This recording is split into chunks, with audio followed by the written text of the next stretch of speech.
Today we will discuss in the human resource management of the unit third. The syllabus of the unit third was the human resource development, training, training process, training need analysis, training methods and techniques, designing training programs, delivery methodology, training evaluation, capacity building, career planning and development, potential appraisal, and succession planning. This is the syllabus of the unit third, and we will go for the objective of the training. What are the different objectives of the training? What are the significance of the training? What are the need for the training? In the last class, we have identified the training need analysis, training need, and next step is to set the training objective. After identifying the training needs, why the training is essential for the people in the industry. Infosys में पहले training दिया जाता है, तो क्यों training essential है? इन्फोसिस में पहले ट्रेनिंग देना क्यों जरूरी है? उसके बाद ट्रेनिंग का ऑब्जेक्टिव्स क्या है, and decide the strategy to be adapted for the fulfilment of the objective of the training. उसके बाद स्ट्रेटजी डिसाइड कीजिए. What will be the different strategic decision in the plant, in the operation for to get the training objective. The overall aim of the training program is to fill the gap. At first you have identified the gap which is required in in your industry. Then the objective of the training program will be the fulfill the gap between the existing and the desired full level of the knowledge. जो आपका existing knowledge है सारे employ का आपका plant में, उसको पहले जज करना, फिर गैप को एनालिसिस करना, फिर किस तरह की ट्रेनिंग चाहिए. न्यू मशीन लाए हैं उसके बारे में ट्रेनिंग देनी है, स्किल्स लाए हैं उसके बारे में ट्रेनिंग देनी है, एप्टीट्यूड्स है उसके बारे में ट्रेनिंग देनी है. तो ये आपको पहले गैप आइडेंटिफिकेशन का, पहले आपको इंडस्ट्री में गैप आइडेंटिफाई किया जाता है, जो मैंने आपको पहले आपको लेक्चर्स में बताया. और उसके बाद गैप के बाद जो ऑब्जेक्टिव डिसाइड किया जाता है कि आपको ट्रेनिंग तो कोई फ्री में देगा नहीं, ट्रेनिंग करेंगे एक्सपेंसेस लगेंगे. तो आपको पहले गैप आइडेंटिफाई करना पड़ेगा कि ट्रेनिंग करने के लिए क्या क्या गैप्स है, और उसके बाद डिजायर्ड परफॉर्मेंस लेवल क्या है इंडस्ट्री का, क्या चीज की ट्रेनिंग देना चाह रही है, तो उसको डिसाइड होगा.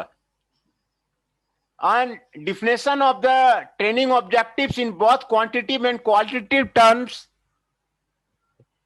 To monitor the effectiveness of the training. Training के बाद क्या रिजल्ट आया, ट्रेनिंग के बाद क्या फीडबैक आया, ट्रेनिंग के बाद कितने लोगों को ट्रेनिंग मिला, इसका effectiveness of the training in the organisation is to be जज. आपको इफेक्टिवनेस जो है आपको ट्रेनिंग का, वो आपको जज करना पड़ेगा, है ना. Hence this involve the top management. Involvement of the top management is necessary. Top management का इन्वॉल्वमेंट नेसेसरी है to integrate the training objective. Top management का डिसीजन ही मेनली मान्य होता है. टॉप मैनेजमेंट क्या चाहता है. इन्फोसिस का मैनेजमेंट, मूर्ति साहब कहते हैं पहले ट्रेनिंग दिलाओ, फिर उसके बाद हम इन्फोसिस में लेंगे. तो टॉप मैनेजमेंट का जो डिसीजन है वो आपको जरूरी है. विप्रो के चेयरमैन अजीम प्रेम जी भी यही कहते हैं, पहले उसको हमारे इंडस्ट्री का ट्रेनिंग दिलाओ, फिर मैं आपको उसको अंदर लूंगा, इंडस्ट्री के अंदर लूंगा. तो आपको टॉप मैनेजमेंट का जो डिसीजन है, टॉप मैनेजमेंट का डिसीजन पहले वो आपको जरूरी है ना. टॉप मैनेजमेंट का डिसीजन की भाई एक इफिशिएंट आदमी, टॉप मैनेजमेंट का भी ये आपको जरूरी है. तो जो आपका ऑब्जेक्टिव ऑफ द ट्रेनिंग है, objective main objective of the training ये है आपका जो main objective of the training है, to impart the new entrants the basic knowledge. Basic knowledge सभी को प्रोवाइड करना कि बेसिक नॉलेज है कि नहीं है। जो skills required for efficient performance of the different task वो है कि नहीं है। जो स्किल्स है वो आपको डिफरेंट परफॉर्मेंस में कर पा रहा है नहीं कर पा रहा है। प्रोडक्टिविटी जो मेन की है वो आपको ज्यादा है कि नहीं है। ट्रेनिंग जो है आपको ये ह्यूमन की प्रोडक्टिविटी को बढ़ाएगा, प्रोडक्टिविटी लेवल को बढ़ाएगा। तो ये उसका ऑब्जेक्टिव है। जो इंप्लॉई को असिस्ट करेगा, मोर इफेक्टिवली काम करेगा, ह्यूमन की प्रोडक्टिविटी आएगा। इन द प्रेजेंट सिचुएशन में आपको उसके लेटेस्ट कॉन्सेप्ट को बताएगा, इंफॉर्मेशन को देगा, टेक्निक को देगा, डेवलपिंग द स्किल्स को देगा। Hence we require in the particular field the training जो है आपको किसी पार्टिकुलर एरिया में दिया जाता है। मैंने एजुकेशन और ट्रेनिंग का डिफरेंस आपको पहले ही लेक्चर में आपको बताया था। एजुकेशन का मतलब है डिग्री हासिल करना, बेसिक नॉलेज याद करना, थ्योरेटिकल नॉलेज हासिल करना। और आपका ट्रेनिंग का मतलब है किसी पार्टिकुलर फील्ड में, पार्टिकुलर मशीन्स पे, पार्टिकुलर डिपार्टमेंट में उसको ट्रेनिंग देना। तो उसमें डेवलप जो आपको स्किल्स करेगा उसको आपको डेवलप करने के लिए ये आपको पार्टिकुलर फील्ड्स का आपको स्पेशलाइज्ड पर्सन बनाने का मतलब है, स्पेशलाइज्ड पर्सन बनाना। दूसरा, to build up a second line of the competent officer. Industry में कॉम्पिटेंट ऑफिसर को बिल्डअप करना, कॉम्पिटेंट ऑफिसर्स को पैदा करना। जब तक कि कॉम्पिटेंट ऑफिसर नहीं होगा, आपको डायरेक्ट जो है हैंडल करने के लिए जनरल मैनेजर आपका स्ट्रांग नहीं होगा, आपका इंडस्ट्री आपका डेवलप नहीं होगा, है ना। तो ट्रेनिंग का मतलब है prepare them for the responsible position. आपका जनरल मैनेजर का जो पोजीशन है वो आपको रेस्पॉन्सिबल पोजीशन है, उसको बिल्डअप करना, उसको तैयार करना। एक जनरल मैनेजर जो कि अच्छी जगह से ट्रेनिंग किया हुआ रहता है, वो आपको कंपनी में नए नए स्किल्स लाएगा, कंपनी को आपको आपको आपको डेवलप करेगा, मोटिवेट करेगा। तो ये आपको रेस्पॉन्सिबल पोजीशन में बैठाने के लिए आपको ये जरूरी है ना। To broaden the minds of the senior manager. जो सीनियर मैनेजर्स हैं कंपनी के अंदर, वाइस प्रेसिडेंट हो गया, सीईओ हो गया, उसके माइंड्स को ब्रॉडअप करना। आपको प्लांट को, मैंने भी बताया था कि प्लांट को एक्सटेंड करना है, आगे बढ़ाना है। प्लांट खोलने का मतलब है एक्सटेंशन है, extension of the plant, extension of the product, नए नए प्रोडक्ट मार्केट में लाना। आज जो आप देख रहे हैं अमूल का जो ग्रोथ जो सोडी साहब ने किया, वो इसी कारण किया, वो नए नए प्रोडक्ट मार्केट में लाया। उसको अमूल का पूरा इंडिया में उसने इस तरह जाल बिछा दिया। तो ये आपको माइंड, द ब्रॉडअप माइंड जो है सीनियर मैनेजर का, वो आपको लाने की जरूरत है। और जो interchange of the experience with in and outside of the company, ये आपको स्पेशलाइजेशन करने की जरूरत है। ये आपको ऑब्जेक्टिव ऑफ द ट्रेनिंग है ना। ऑब्जेक्टिव जो आपका जो डिसाइड होगा वो लर्निंग लेवल पे डिसाइड होगा, लर्निंग लेवल पे डिसाइड होगा, मोटर स्किल्स पे देखा डिसाइड होगा, अडॉप्शन लेवल पे डिसाइड होगा, इंटरपर्सनल अंडरस्टैंडिंग होगा। इंटरपर्सनल अंडरस्टैंडिंग जरूरी है एंड वैल्यू जरूरी है। These may be alternatively classified into the status quo objective, corrective objectives and problem solving objective and innovative objective. आपको जो ऑब्जेक्टिव होगा ट्रेनिंग का वो प्रॉब्लम सॉल्विंग होगा। What are the problems in the industry, पहले problems को identify कीजिए। Industry के अंदर, डिपार्टमेंट के अंदर प्रॉब्लम क्या है, प्रॉब्लम सॉल्विंग एटीट्यूड आपको जो आपको रखना जरूरी है। इनोवेटिव ऑब्जेक्टिव आपको रखना जरूरी है। किसी भी मारुति का पार्ट बना रहे हैं, मारुति का पार्ट बना रहे हैं, तो उस पार्ट को कैसे मॉडिफाई किया जाए ये उसमें जरूरी है। इंजीनियर का काम वो है कि उसका मॉडिफाई कैसे किया जाए। करेक्टिव ऑब्जेक्टिव कैसे हो, करेक्टिव ऑब्जेक्टिव कैसे हो, ये आपको ट्रेनिंग का ऑब्जेक्टिव मेनली है कि स्पेशलाइज मैनेजर पैदा करना, स्पेशलाइज जनरल मैनेजर पैदा करना, ये आपको ट्रेनिंग का ऑब्जेक्टिव है। तो हैरिस जी कहते हैं training of any kind should have as its objective the reduction or improvement of the behavior so that the performance of the training becomes more useful and productive for himself and for the organization of which he is a part. Training क्या है? Training जो है आपका organisation का level को बढ़ाएगा, आपका department level को बढ़ाएगा, उसकी प्रोडक्टिविटी को बढ़ाएगा। ट्रेनिंग से ही आप प्रोडक्टिविटी बढ़ा सकते हैं। जो ह्यूमन का बिहेवियर है उसको चेंज करेगा, वर्किंग कल्चर लाएगा, वर्किंग कल्चर लाएगा, उसको इंप्रूवमेंट को बिहेव करेगा और परफॉर्मेंस ऑफ द ट्रेनिंग को आपको प्रोडक्टिव बनाएगा। तो ये आपको इंप्रूवमेंट जो है बिहेवियर में लाएगा, जो आपको स्किल्स का बिहेवियर है उसमें उसको इंप्रूवमेंट लाएगा, रीडायरेक्ट करेगा। ये आपको ट्रेनिंग का जो आपको डिफिनेशन है, ये आपको मेनली ट्रेनिंग का यही ऑब्जेक्टिव है ना। तो training objective should be termed stated in terms of the changing requirement of the behavior and the performance। जो आपका इंडस्ट्री का बिहेवियर है, इंडस्ट्री का क्या परफॉर्मेंस है, ट्रेनिंग करने के बाद जो है उसकी प्रोडक्टिविटी में इंप्रूवमेंट होना चाहिए। क्योंकि ट्रेनिंग कहीं से आप भेजेंगे, कहीं आप सिंगापुर ट्रेनिंग के लिए भेजेंगे, इंडस्ट्री भेजेगी, जो मारुति कंपनी उसको जापान भेजेगी, तो उसमें जाने आने का खर्च लग रहा है, वहां पे एकोमोडेशन का खर्च लग रहा है। तो उसको identify the gap between the training, वो आपको जरूरी है, और उसको फुलफिलमेंट जो है उसका जो है आपको जरूरी है।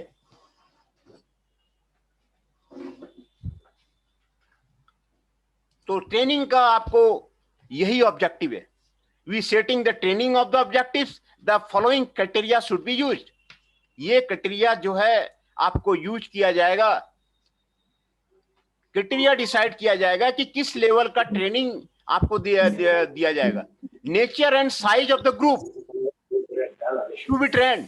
जो एम्प्लॉई को ट्रेंड करना है, आपका दिमाग खराब हो गया है, अरे पुलिस में जाएंगे तो हमारी बेटी की बदनामी नहीं हो जाएगी। लेकिन फातिमा, नरगिस को डरा।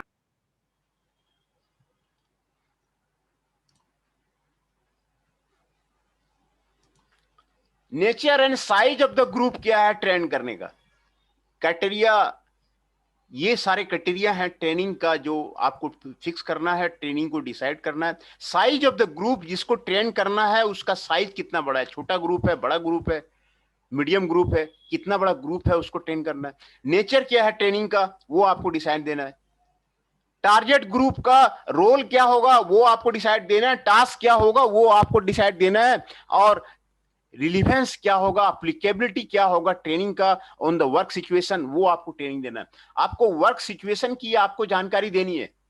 जो इंडस्ट्री में वर्क सिचुएशन है, डिपार्टमेंट में वर्क सिचुएशन है, उसकी रिलेवेंस में आपको ट्रेनिंग देना है। वहां पे ट्रेनिंग का मतलब थ्योरेटिकल नहीं है, प्रैक्टिकल है, प्रैक्टिकल एक्सपीरियंस है, अप्लीकेबिलिटी है। प्रैक्टिकल जो अप्लीकेबिलिटी है, एप्लीकेशन जो अप्लाई करना है, कॉम्पिटिबिलिटी ऑफ द ट्रेनिंग है, वो आपको डिसाइड करना है।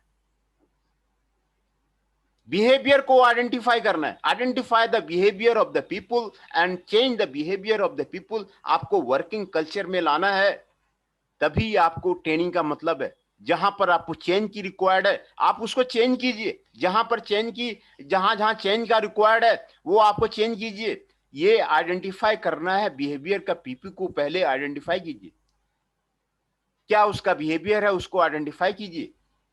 डिजायर्ड बिहेवियर क्या है, एग्जिस्टिंग बिहेवियर क्या है, उसको आप आइडेंटिफाई कीजिए। फ्रीक्वेंसी को आइडेंटिफाई कीजिए, क्वालिटी ऑफ इंटरेक्शन को आप आइडेंटिफाई कीजिए।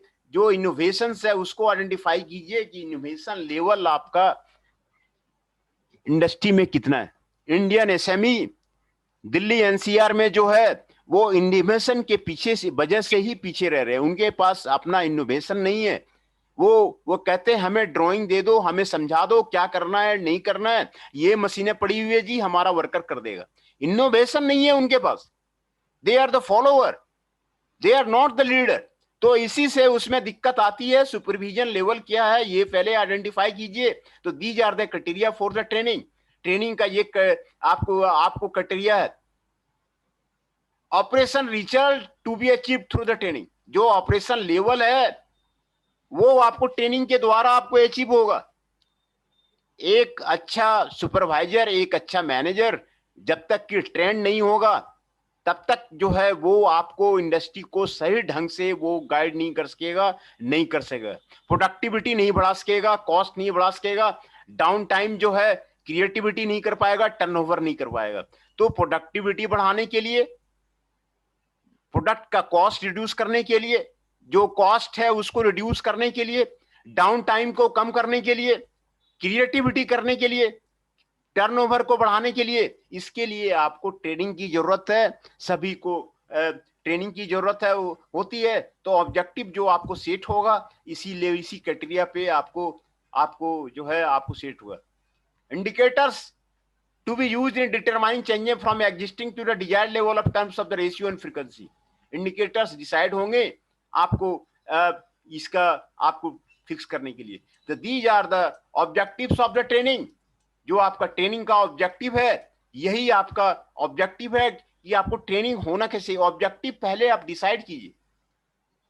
ऑब्जेक्टिव डिसाइड नहीं होता है तो आदमी भटक जाता है कि क्या ट्रेनिंग ले, नहीं ट्रेनिंग ले। तो पहले आप जो है ऑब्जेक्टिव डिसाइड कीजिए कि किस तरह का ट्रेनिंग की जरूरत है, नीड को आइडेंटिफाई कीजिए। उसके बाद जो है आप जो है ट्रेनिंग का ऑब्जेक्टिव जो है उसके बाद आपको डिसाइड होता है। These are the objectives of the training and these are the criteria for the training. Now I am saying about the attendants who are the present today.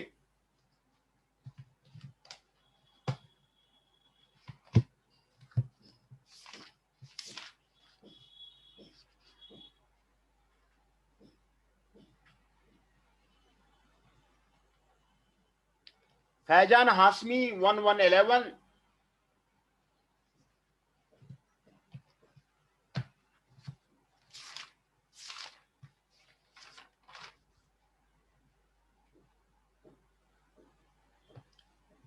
Fransu 1112, Gurdeep Rawat 114, Kundan Kumar 163, Nikhil 122,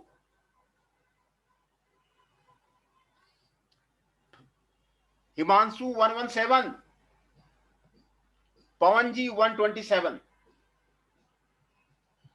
तो total 7 participants अभी 7 participants अभी यहाँ पर भाग ले रहे हैं। पवन जी 127, हिमांशु जी 117, फैजान जी 1111, निखिल जी 122, कुंदन जी 163, गुरदीप जी 114 and फ्रांसू जी 112। तो ये 7 पार्टिसिपेंट्स आपके फॉर्म ले रहे हैं। तो अभी हम लोगों ने डिस्कस किया, ट्रेनिंग ऑब्जेक्टिव के बारे में डिस्कस किया। तो the are the objectives and criteria of the training. फिर नेक्स्ट है डिजाइनिंग ए ट्रेनिंग प्रोग्राम। जो आपका ट्रेनिंग ऑब्जेक्टिव आपने डिसाइड किया है, एप्रोप्रिएट ट्रेनिंग पॉलिसी उसको डिसाइड करना पड़ेगा। What will is the appropriate training policy? The training policy of the top management वो होना चाहिए कि एम्प्लॉय को क्या ट्रेनिंग करना है। इंडियन इंडस्ट्री में कहीं भी आपको ट्रेनिंग नहीं दिया जाता, वो डिसाइड नहीं करते हैं। वो कहते हैं कि भाई जो ट्रेनिंग किया हुआ बंदा है उसको ले आओ। भाई ऐसा नहीं होता है। आपको ट्रेनिंग पॉलिसी टॉप मैनेजमेंट में आपको डिसाइड करनी होगी। एम्प्लॉय की ट्रेनिंग आपको देना पड़ेगा, आपको रूल फ्रेमवर्क करने पड़ेंगे, आपको प्रोसीडियर कंपनी के अंदर लाने पड़ेंगे, आपको कंसर्निंग ट्रेनिंग देने पड़ेंगे। ट्रेनिंग पॉलिसी जो है आपको बहुत जरूरी है। किस तरह का ट्रेनिंग प्रोग्राम ये आपको कंपनी के अंदर होना चाहिए। तो ये आपको दिया हुआ है to indicate the company's intention. Company का इंटेंशन क्या है? To develop its employ.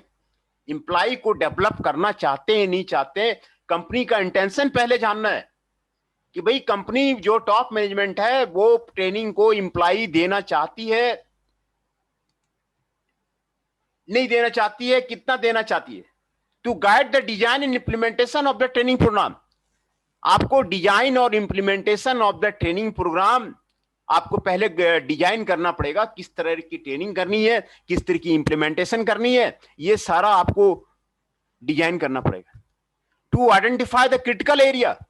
Critical area को आप जो है वहां पर आप उसको डिसाइड दीजिए where training is to be given on a priority basis. किस डिपार्टमेंट में पहले आपको ट्रेनिंग देना है, कई डिपार्टमेंट है इंडस्ट्री के अंदर, किसके डिपार्टमेंट को आपको इंप्रूव करना है, to provide the appropriate opportunity to employ को अपॉर्चुनिटी देना है फॉर देयर वन बेटरमेंट, उसके बेटरमेंट के लिए एम्प्लॉय बेटर होगा तो आपका प्लांट आपका बेटर होगा, उसके बेटरमेंट के लिए आपको जो है ट्रेनिंग देना है ना। तो एक साउंड ट्रेनिंग पॉलिसी होना चाहिए किसी भी डिपार्टमेंट में, साउंड टैप, उससे आपका वर्कर आपका जो है मोटिवेटेड रहेगा, एम्प्लॉय आपका मोटिवेटेड रहेगा कि भाई हमें ट्रेनिंग दिया जा रहा है, हमें जो है उससे आपको मोटिवेटेड रहेगा। तो ये sound training policy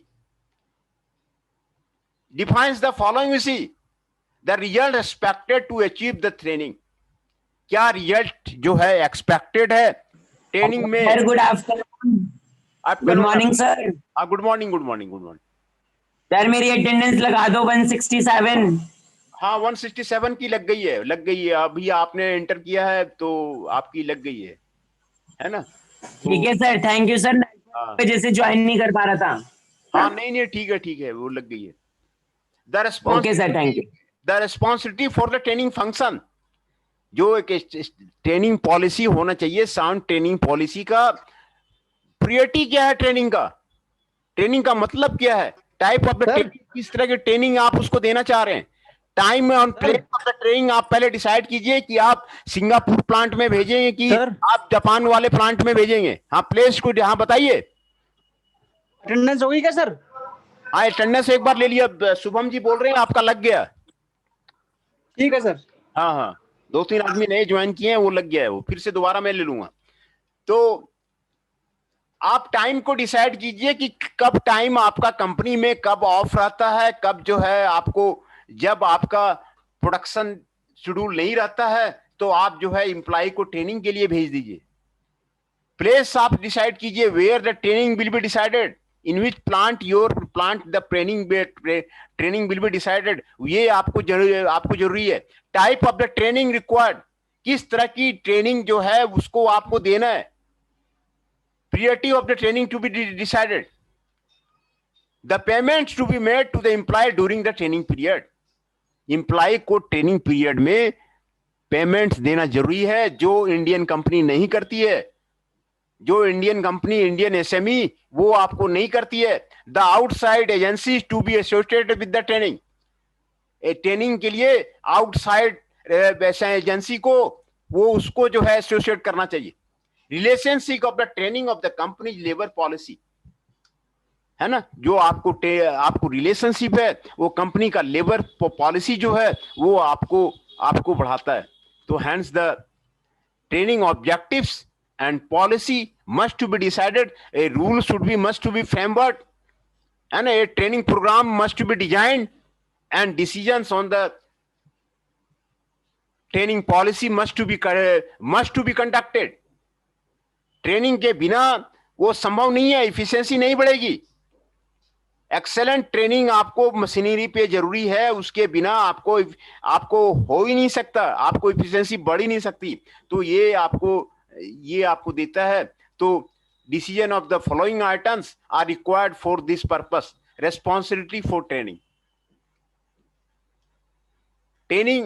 which can be under single department, the responsibility for training has to be shared. क्या रिस्पॉन्सिबिलिटी है ट्रेनिंग का, उसको आप जो है शेयर किया जाना चाहिए।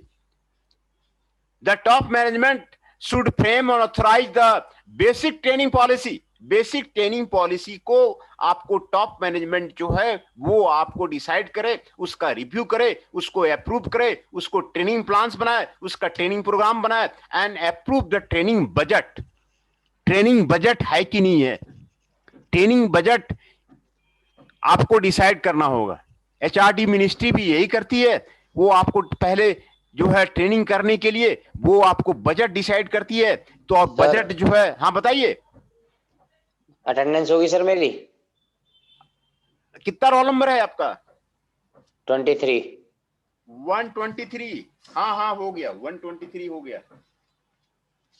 ओके 123 नितेश जी का हो गया, अटेंडेंस आपका हो गया। तो ये आपको टॉप मैनेजमेंट डिसाइड करेगा, जो आपको ट्रेनिंग बजट है उसको डिसाइड करेगा ट्रेनिंग बजट कितना है। रिव्यू करेगा ट्रेनिंग प्लान को, ट्रेनिंग पॉलिसी को रिव्यू करेगा, प्रोग्राम को रिव्यू करेगा। उसी के लिए आपको ट्रेनिंग ह्यूमन रिसोर्स डिपार्टमेंट क्या है वो प्लान करेगा, एस्टैब्लिश करेगा, इवैल्यूएट करेगा इंस्ट्रक्शनल प्रोग्राम्स, ये आपको इवैल्यूएट करेगा। The line supervisor who should implement apply the various development plans, ये आपको इंप्लीमेंट करेगा। To the employ who should provide feedback, revision and suggestions for the improvement in the programme, ये आपको responsibility of the training है कि भाई जो employ training करेगा वो फीडबैक प्रोवाइड करेगा, रिवीजन्स करेगा, सजेशंस देगा आपको ट्रेनिंग प्रोग्राम में, तो वो आपको जरूरी है। Be adequate organization alone is not inadequate. Proper planning and training is equally important.